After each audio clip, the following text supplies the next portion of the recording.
Uh,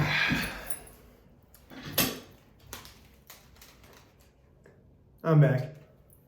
It's Joshua Lamb here, host of the Rollercoaster of Fantasy Football Podcast. And I'm not going to lie to you.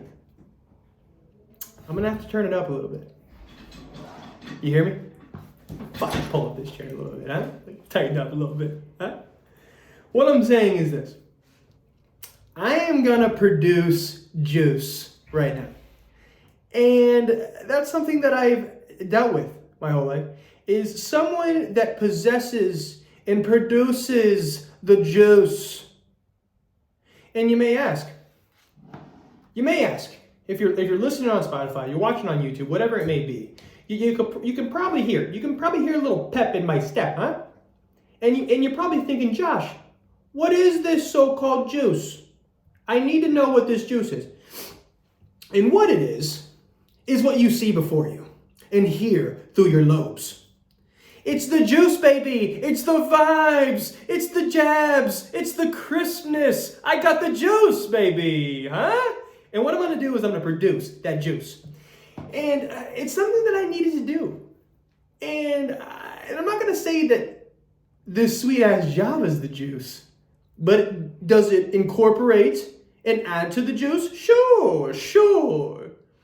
But what I'm getting at is in a week of trials and tribulations from my previous matchups, where they came around and they gave me the business. Fucking Hurricane Nicole came around, smacked my ass, stripped the shorts, sucked the nuts, and then fucked me, huh? Hurricane Nicole, you dirty bitch. You won't be missed. But I do miss you a little, because those cheeks, there's something special. What I'm getting at is this. It was a long week last week. Coming into this week, I knew there were some things that had to be fixed, had to be changed. I had to do something. Huh? Because I'm telling you, I couldn't go through with another 0-2 week. And the funny thing is that not everything worked out this week. This week, not everything worked out. And you're still seeing a rejuvenated man. Rejuvenated? Bitch, I'm united. Rejuvenated and united. What I'm getting at is I came in knowing that it was a must-win week. I had to get a win somewhere. Please. I was begging for a win. Do you see this tee? Look how big this tee is, bitch. It is so comfy. Oh, flap away in this motherfucker. Hey. So, looking at my matchups, I felt good going into them. Going into the matchups, I felt good. I knew in my 10-team league, if we're going to dive right into it, I was going against Bobby Armand. And one thing about Bobby Armando, first off, one of my closest buddies. But one thing I will say, fantasy football, okay, I love my friends. I want to see this. I want to see them succeed. I want to see them prosper. I want to see them do well. I want to see them enjoy their lives and do everything they want with their lives. But one thing I will say is when it comes to fantasy football, I want to crush their spirits to the point where there's no return. You know what I mean? I want to make sure when they leave that week going against Gary Buddy, the J-Shags Love Shacks, they're like, fuck. I just took a fat boy L. That's what I want. I want everything else in your life to go swimmingly. I want you to swim around and go swimmingly in that swimmingly swims. Take a lap. Have it go swimmingly. But when you come up against the J-Shags Love Shacks, I want you to have a shit week. I mean, maybe that's evil. I mean, sue me. Go ahead and sue me. You know what I mean? Because I'm telling you right now, I want to take that ass. So looking at it, Bobby Armand, one of my closest buddies, one of my closest friends, I love the guy to death.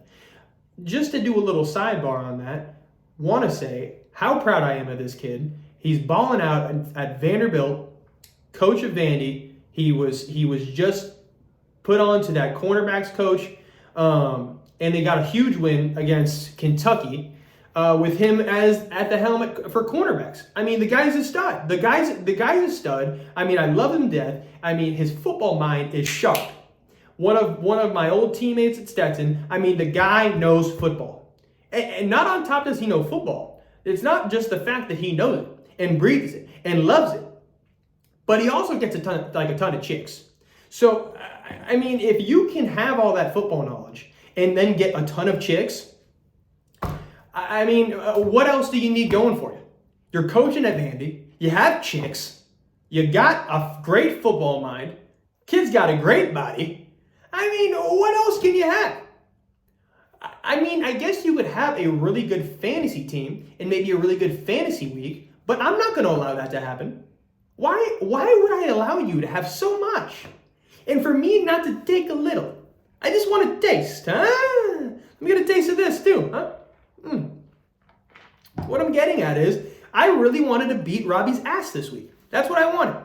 That's what I wanted, and that's what I came for. Looking at the matchup, we were very evenly squeezed projection-wise. And I know projections are bullshit. One touchdown can swing that bitch about 10 points, depending on the catch, depending on the yardage. All I'm saying is things change throughout the week. They change throughout the week. And looking at my lineup, I felt pretty juicy. Especially with the fact that I had to start Cordarrelle Patterson for the first time. Last week, I decided not to. I decided, let me see it. Coming off an injury, let me see what you got. I wanted to see it. I wanted you to prove yourself again to me about you being the guy. And the reason I had to make that decision so quickly was he played Thursday night. Thursday night games, man, they put you in predicaments where you're just like, fuck, if I just had a little bit more time, I had a little bit more intel about what the fuck is going on with other teams in the league, how they're utilizing players, how they're not utilizing players, injuries, all that shit, starting, not starting, quarterback changes, different schemes, different coaches, whatever that shit may be. When a Thursday game comes around, you don't really have much say. You got to set your lineup, and that's what you got to do. You set it and you hope and you pray, and that's what you got to do. So with Thursday night coming around, going against Carolina, he had almost 19 points the week before, 2 tutties. Guy looked great. Guy's a stud. And before the game started, they said they had an interview with the guy saying and hyping him up a shitload, showing highlights. I mean, don't show highlights of the guy if you're not going to fucking use him, huh? So what I'm getting at is they're talking to him and they're saying, hey, Cordarrelle, I love you. Or you think you're going to get used even more this week? And he's like, oh, fuck, I hope so. Right? I'm like, that's all I needed to hear. Start him. So what I do, I took Cordarrelle Patterson, I put him in the RB2 slot. Took Lenny Fournette, dropped him to the flex. Are you seeing these wiggles? Up, down, flex spot, back up to RB2. Cordarrelle, Lenny down to the flex. That's what I did. That's the maneuvering I had to make happen. With that happening, all my marbles were all up on Cordarrelle's ass cheeks. I don't know. What I'm getting at, watching that Thursday night game was infuriating. Was downright infuriating.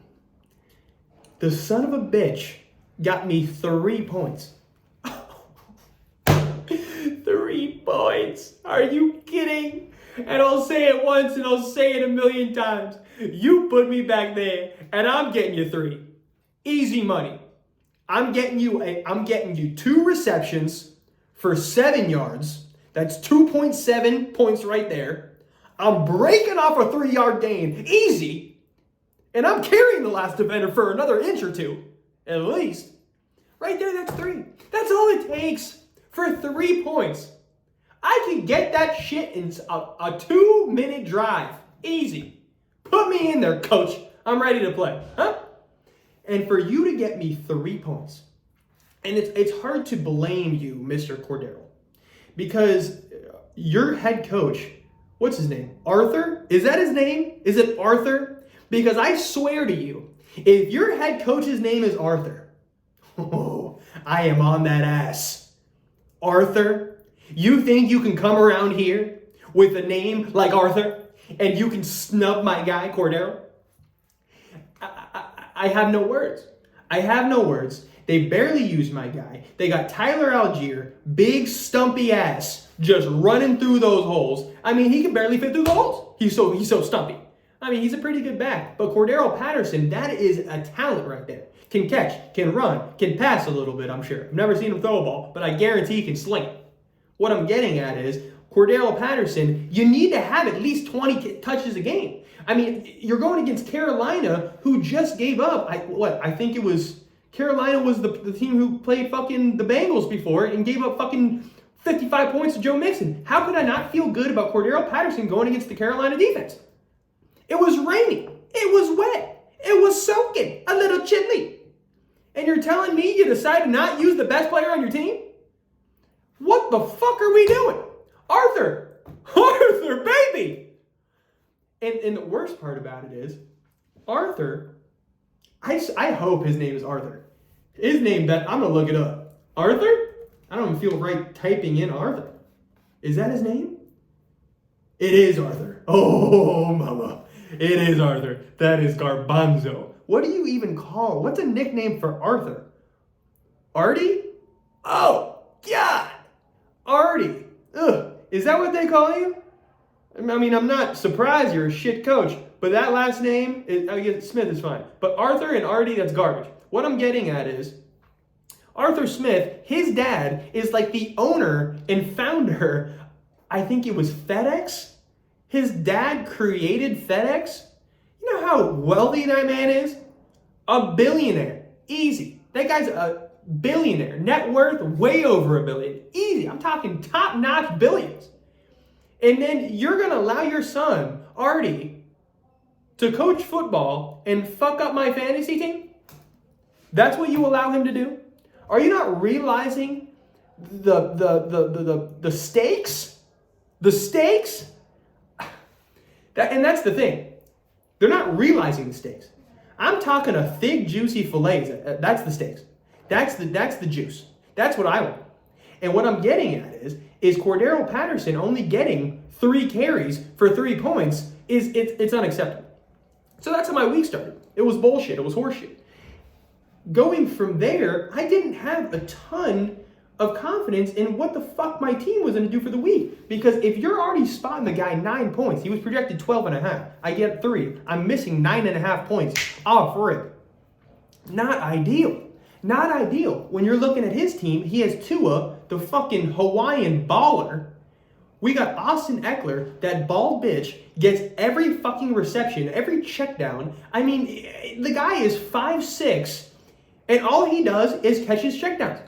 PPR God. That's what he is. He is a PPR God, and he gets the rock, he scurries, because that's exactly what he does. He scurries around. He's like Darren Sproles. His little short, little tingly little legs just scurries for little quick yards, quick catches, quick yards, and he does the job, man. When I see he's projected over 20, I'm like, fuck, I need to keep him in check, especially with the year he's had. He's the number 1 running back in fantasy.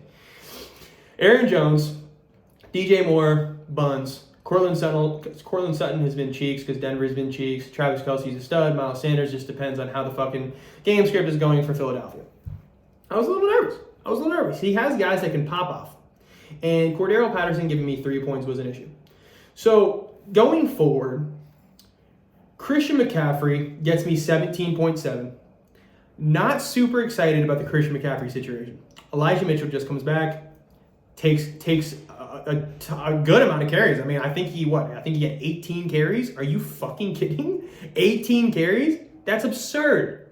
Don't take away 18 touches from Christian McCaffrey. That is like a crime. That should be literally a criminal offense to do something of that nature. I mean, he still gets me 17.5.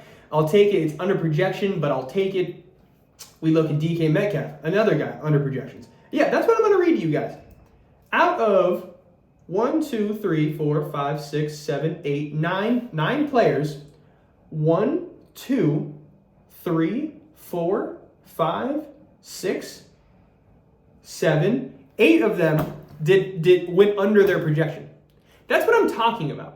You have no say, and you just have to wish and hope that they can do something. Like, what's the point of the projections if these sons of bitches are underperforming nonstop? I just don't get it. I'm going to change my name, my team name, to the underperformers. Because I am so sick of watching these high projections and they shit the bed and I have to deal with these tiny little points. It's unacceptable. And it's downright disgraceful. So from there, we have DK Metcalf 13.1, Greg Dulcich. Fuck, man. I finally have to start you because David Njoku, I started him last week. He gave me some good points. But David Njoku still didn't play this week. So fucking Greg Dulcich. Greg fucking Dolcock. 2.1. I mean, the guy's a stud. I mean, he's been putting up over 12 points in the last like 4 games he's played in as a rookie. I mean, he does the job. But then you come out when I need you the most and you put up 2.1. Don't get me started about what I could have done out there. 2 catches, 7 yards, a tote for about 3. Give you 3. I mean, I don't know. I don't want to get on my high horse here, but I can guarantee you a full game, I'm getting you more than 2.1. I'm getting you more. It's just the name of the game. And the game's me. And the game's football. And I'm going to do well. And I'm going to get you points. It's sickening. It is sickening to see. As a star tight end, I mean, they've been loving to utilize him. And he gets me 2.1. Russell Wilson, you are a shithead. You have this sexy hot mama at the crib in Sierra. And you're going to go out there and play like shit? How do you expect her to love you if you're playing like shit? I know football's not everything, but how can she, in her right mind, be sitting up in her little suite, I guarantee she's in like the owner's box, and she's watching her husband shit the bed nonstop. I mean, I think they're averaging 14 points a game. Sierra's up there just singing her songs, like putting on a concert for everybody in that suite. Everybody's loving her performance, and they look down on the field, and that's what you're doing, Russ? It's upsetting, and it's downright disgusting. 2.1 from him. Let's go over to Leonard. And I don't really like the overseas games because then they're playing at like 9:30 in the morning. And it's a weekend, Bubs. Do I want to wake up at the ass crack of dawn and have to wipe the crusties out of these balls and try to figure out what the play is with those Germany games? Because it wasn't just Leonard, it was also DK. I mean, DK was a lock. Leonard, I was kind of wondering if Joshua Plummer was going to be something because he's been a stud. I decided to go with Lenny. He started off hot, man. Gives me a touchdown quick, like first drive or second drive, one of the two. Starts off hot. And if you watch the game, you know what happened. The son of a bitch gets a wildcat fucking snap. And then old man Jenkins, with his fucking horse legs and Under Armour slippers, with the socks that go over the boot, I have never understood his sock to cleat ratio. I just never got it. Tom Brady, let me help you out because it's garbage. I mean, it's your like staple at this point, but you're trying to tell me that sock to boot ratio it's like 30 pounds a foot. The guy is carrying 60 pounds on his feet, and you're gonna send him on a fly route?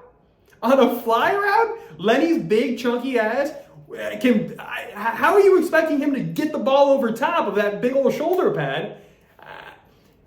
Honestly, the ball wasn't bad. The ball wasn't bad, but watching it and seeing him throw it, knowing what was coming up next, watching Tom Brady at 67 years old have no traction on those turf slippers, slip, just absolutely crumble to the ground like dust, and a pick city, and I lose 2 points. I had a sweet touchdown, a couple receptions. Guy was looking good at like 12.8 points already in like the third quarter. I was like, the guy's probably going to top out 16, 17, 18 thanks. Then he throws a pick, drops me down to 10.8, and then he like has like a hip pointer or some shit, which is ridiculous. Hip pointers are bullshit, okay? So, whatever. I don't know. Bottom line is, getting over to my opponent, I end up scoring 116.5 points. It's a solid, decent showing. Nothing crazy, nothing to write up about. Oh, and I forgot to say something. CeeDee Lamb dropped me 38. Yes, CeeDee Lamb, my cousin. That is blood right there, boys and girls. If you don't think that's my cousin, look it up. Me and him are related, same last name. That's all the proof you need, baby. That's all the proof you need. Gets me 38. And that's something that lambs do. You go out there, you put up points. 38. And for all my dickhead friends out there that played basketball with me in the day, you know I'm more of a defender. I'm talking football, baby. I'm putting up points. Basketball might be another story. But I'm going to get you some boards. I'm going to get you some assists. I might even fuck around and get you a little triple-double. Football-wise, I'm getting you 38 just like my boy CD. Okay? Okay, then looking over at my opponent, Tua, 23.5. Austin Eckler, 13.3. He stayed in check, which was massive for me. Massive. Aaron Jones, big game, 23.5. DJ Moore has been asked, continued to be asked at 7. Cortland Sutton, been kind of asked, got him 12.5. Travis Kelce, of course, 20 points. Raiders D gets him 0. Robbie fucking Goldnuts, 10 points. All right, and you're probably thinking, oh, Josh, you missed somebody. Who was in his flex? I'm getting there, asshole. So looking at it, he has Miles Sanders. He had Miles Sanders in the Monday night game. All right. For my team, I had Jalen Hurts and the Eagles D going in the Monday night game. Looking at projections, it was going to be close. It was going to be fucking close about who was going to take this dub. And like I said, projections are bullshit. You just never know. It's just how the game script goes, how the players are playing, and just opportunity and usage and all that bullshit is not a Trump projection. I mean, if they just go on a hot streak of running the ball and like they're constantly moving the sticks because Miles Sanders is moving the ball because of whatever, because Washington can't stop the run, Miles Sanders didn't have a huge game. If they stop the run, Jalen Hurts didn't have a huge game. Jalen Hurts always has a huge game. He's a fucking stud. But what I'm getting at is, I didn't know. Projection had me edging it out, potentially, maybe losing, whatever. So, going into it, Miles Sanders only gets him 5.5. With about a minute or 2 minutes to go, I was up by like 0.4 points. I'm like, oh my God, Washington has the ball. And you know, Eagles D, if they got like another like 40 yards, I think they went over 400 yards passing or 400 yards total, and I would have been deducted a point, and that I would have ended up losing by 0.5. Thank God Taylor Heineke did some weird bullshit knee that he did, and the Eagles touched him. I ended up getting a point from that from a sack. Jalen Hurts, 21.8. He's a horse, is what he is. He's a horse. I ended up winning 116.5 to 125.6. That is a beautiful thing. It was a beautiful thing. And it's funny because I have Bobby Armando texting the group chat. He's like, Josh, I'm disgusted. I'm disgusted is what he said. And I didn't even text back because there was 2 minutes left in the game. And I've seen crazier things happen. Beginning of the season, Najee Harris fumbled on the last play of the game because they were trying to win it on like some bullshit fucking bootleg fucking pitchback shit. And I lost 2 points. I mean, I didn't lose that week because of that, but I've seen crazier things happen. So, last play of the game, what happens? They throw the ball to Devontae Smith. He gets it. He starts running backwards. He chucks it back. I'm hoping to God Jalen Hurts doesn't pick it up and he throws it and he fumbles because I would have lost 2 points out in the game. Thank God Devontae Smith threw a shit pass back. They picked it up and the defense scored and the game was over. Devontae Smith lost a lot of people a lot of money in a lot of fucking games. Not me though, bitch. So, great week for me. It was nice to bounce back with a win, especially going 0-2 last week. I mean, Jesus Christ. I needed it. So, moving on to the 12-team league. And when, by the way, I don't think I did anything I didn't do anything on the waiver wire, which I'm okay with. I like my team right now. I did pick up Jacoby Myers, who was on the waiver wire, which I was surprised because he's been super consistent. So I got him. Really like that pickup. And I also got Deshaun Watson. That son of a bitch. I mean, he must be loose, all those damn massages. But hopefully he's not too loose because I need that bitch tight in the game, getting points. I picked him up because honestly, there's guys out there that if they had a quarterback, you guys know who I'm talking about if you watch these fucking podcasts, I didn't want them to have. A free fucking Deshaun Watson, not going to happen. Not on my watch, baby. Okay? Looking at that, let's go over to the 12-team league. And see, this is where I was a little less juicy. And we're talking about juice earlier, and I tried to give as much juice as I could. And like I said, I can only give so much juice. I'm not the one out there producing the juice on the field. I mean, I'm in my living room, just juicing. just juice it out. You know what I mean? And all I can do is watch. That's all I can do is just watch. So looking at it, man, and this brings me to a touchy subject. I'm not gonna lie, because 2 weeks ago, excuse me, fucking Java, delicious. 2 weeks ago, I thought to myself, let me try to pick up Justin Fields. He's making strides. He looks good, man. He looks comfortable. The son of a bitch. He's getting out of the pocket. He's scrambling. He's running the ball so incredibly well. So last week, I was like, let me try to pick him up on waivers. I know it's gonna be slim. I know it's gonna be a slim shot because I was like 8th on the waiver wire, board or whatever, and I wanted to get him because I knew if I could pick up Justin Fields, I would have two pieces. Jalen Hurts and Justin Fields that I can move for anybody else. I mean, there's not many guys that are not going to want them as a quarterback for their fucking team. I could snag a piece for free. I'm getting a waiver wire pickup, and I still have a fantastic quarterback, whoever I decide to keep, and I probably get a fucking haul back for a fire quarterback, right? Bottom line is, I did end up getting him. I got fucking vultured. Somebody picked him up. Going over to my 12-team league, he's been picked up. It was unfortunate, but he's been picked up by Mr. KY Jelly. That bitch is smooth and slick. So I'm seeing him starting, and I'm like, fuck, man, Justin Fields, let's just keep him in check. That's all I ask. Let me keep him in check.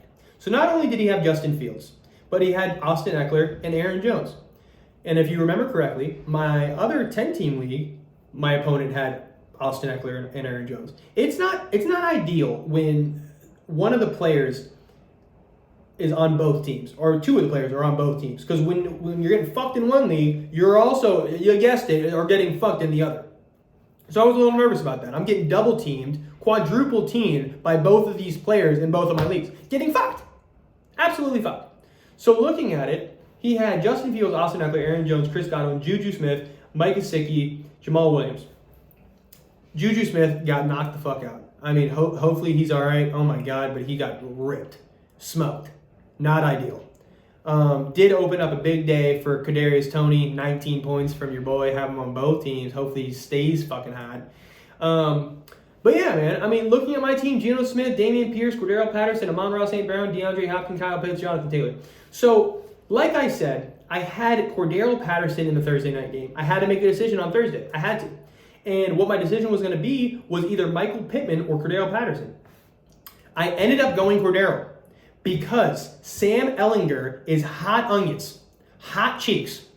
How could I start Michael Pittman when Sam Ehlinger is throwing ducks left and right out there?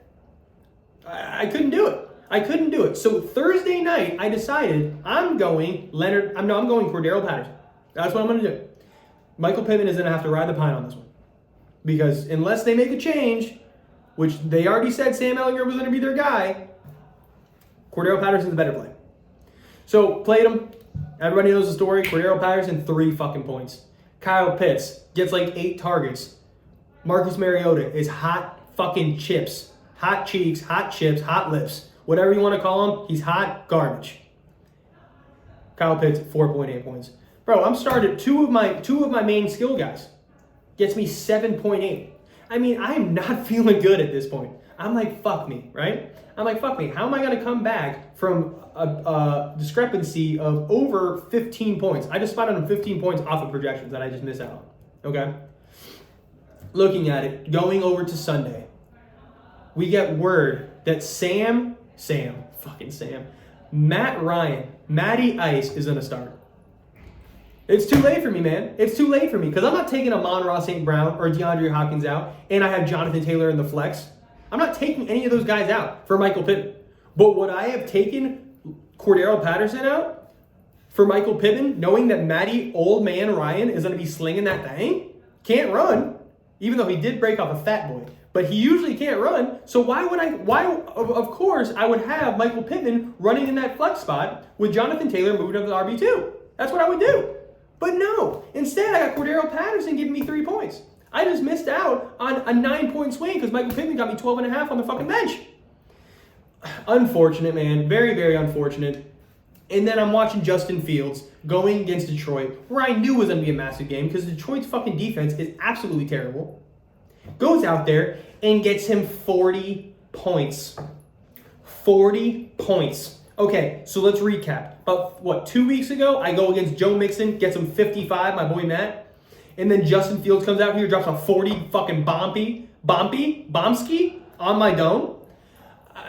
When you have 40 coming from one guy, it's going to be an uphill battle. I'll tell you that right now. I mean, I had CD with 38. So, I mean, if I didn't have CD with 38, we could have went a little differently. You know what I mean? So, looking at this, Justin Fields gives him 40.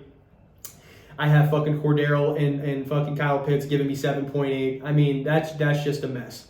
And then I got Geno Smith. He almost gives me 20. Dameon Pierce gives me 12. I mean, I just need to see more passing game usage from Dameon Pierce. That's the problem here. Amon-Ra St. Brown comes back to stallion form, gets me 22.1. DeAndre Hopkins looked great with like 10 catches with like 98 yards or something like that for 19.8. And then Jonathan Taylor gets back to who Jonathan Taylor is and gets me 24.3. I love seeing it. And then on the bench, not really much other than fucking George Pickens gave me 14.5, Michael Pittman 10, no, Michael Pittman 12.5, Rashad White 10.5, and then Kadarius Toney 19. So I mean, I had a little production off the bench, but looking at it, man, Cowboys gave me two fucking points because they shit the bed against Green Bay. Ryan Suckup gets me 2 points. Like that's miserable. But Justin Fields, 40 points. That's the name of the game, bro. That's the name of the game. I ended up not being able to climb out of the hole because Justin Fields, bitch ass, was just skirting. Those legs were fucking moving. What can I do? You know what I mean? Austin Eckler, 13.5. Aaron Jones, 23.5. Chris Godwin gets him 19. And I mean, that's the thing. A lot of them scored touchdowns. Like, that's the bullshit. I don't think one of my guys scored a touchdown other than Jonathan Taylor. I don't think anybody scored a touchdown other than Jonathan Taylor. Jamal Williams scored a touchdown. Chris Godwin scored a touchdown. Aaron Jones scored a touchdown. Justin Fields had like 4 touchdowns. So, I mean, when you're fighting with that kind of discrepancy, you're fucked. They kept on getting in the fucking end zone. Jamal Williams had 12 points. If he wouldn't have scored that one touchdown, he would have had 6. He would have had 5.9 points. I mean, it's just, it didn't go my way in this fucking league. And I can't stand it because this fucking league, my lineup is solid, man. My lineup is solid. I mean, I really like my lineup. I have good depth. But for some weird reason, I'm just getting each player's best weeks the past couple weeks. And I haven't been able to fucking scurry out a win in like 2 weeks. I don't know, man. I'm still in the mix. The only thing that's keeping me in the mix, though, I mean, I'm 4-6 in this fucking league. 6-4 in the other league, 4-6 in this league. Only thing that's keeping me in the mix, though, is the fact that everybody in my division is losing as well. I think out of the 6 guys in my division, 4 of them are also 4-6. 4 of us are 4-6. So I'm technically 3rd place. 8 guys are going into the playoffs. I just have to rip off a couple wins, and I'm right in the mix, baby. Huh? So I'm not out on this league. I'm up in the other, a little bit down in this one. But boys and gals, last thing I'm going to do is roll over. But I need to understand. I need everybody to understand. Everybody who are in my league, who's listening to this podcast, watching me on YouTube, if I didn't lose Javonte Williams and Breece Hall in both of my leagues, 4 stars technically, if I didn't lose both of them in both of my leagues, I would have the best team in both of my leagues. I need it to be understood. I need it to be understood when I have Dameon Pierce, Jonathan Taylor, Amon-Ra St. Brown, DeAndre Hopkins, Cordero Patterson, Michael Pittman, and then I would have Breece Hall and fucking Javonte Williams. And then in my other league, I mean, you already know the fucking deal. Stars, Jalen Hurts, fucking Chris McCaffrey, fucking David Njoku, fucking CD Lamb, fucking DK Metcalf, Breece Hall, fucking... Are you hearing my lips? Look at my lips. Listen to my words. I would have the best teams in both leagues, and yet I'm still in contention. In my 10-team league, I'm 2nd in the division, baby. I'm in hot, you heard? This league, I'm still scraping and crawling to get back in that bitch. I'm going to fucking do it. I can feel the juice. Like I said, I produce juice. But that's pretty much it for me, guys. I mean, like I said, I went 1-1 this week. It felt good to actually get a fucking dub because I'm telling you, man, underperforming has been like the name of the game this year. I can't stand it. But I mean, I'm having fun. I mean, I'm talking shit with the boys. I love fantasy. I love my guys. And but just to round it off, this is not your grandmother's fantasy football podcast. And yeah, thank you for watching. Fucking stay tuned in and fucking let's get some dubs. So much love.